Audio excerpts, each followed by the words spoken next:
Bonjour à tous, hashtag un jour un poème, nous retrouvons aujourd'hui Lamartine avec un de ses plus grands poèmes qui s'appelle La Tristesse, qui est extrait des harmonies poétiques et religieuses.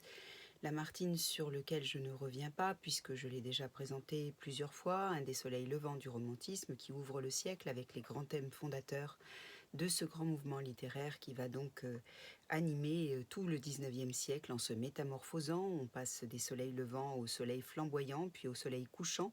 C'est comme ça qu'on a appelé effectivement tous les grands poètes et littérateurs qui ont manifesté leur engouement pour le romantisme en le métamorphosant.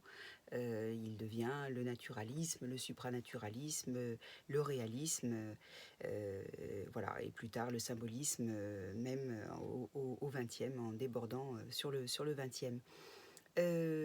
J'attire donc votre attention sur le côté éminemment inspiré de ce poème de Lamartine. On n'est pas là dans les grands thèmes de l'amour, de la nostalgie, du souvenir, de la perte de l'être aimé.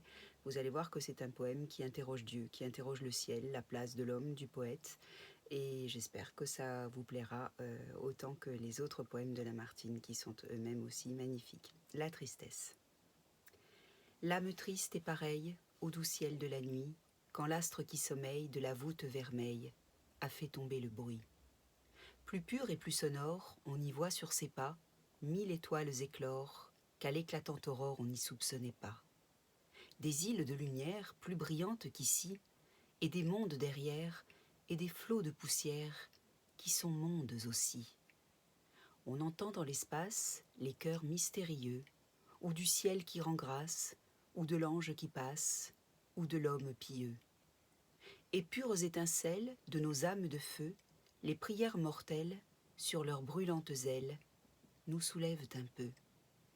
Tristesse qui m'inonde, coule donc de mes yeux, coule comme cette onde où la terre féconde voit un présent des cieux. Et n'accuse point l'heure qui te ramène à Dieu, soit qu'il naisse ou qu'il meure, il faut que l'homme pleure, ou l'exil, ou l'adieu. Voilà, j'espère que vous aurez aimé. Ça rappelle aussi la phrase de Pascal, le silence éternel de ces espaces infinis mais frais. Voilà, c'est une réflexion de tous les grands philosophes, les grands poètes, les littérateurs. Ils ont tous interrogé le ciel, Dieu, les hommes, la terre, le cosmos. C'est un grand mystère. Et voilà, j'espère que vous aurez aimé ce poème. On se retrouve demain sur un nouvel hashtag, un jour, un poème. Passez une très belle journée.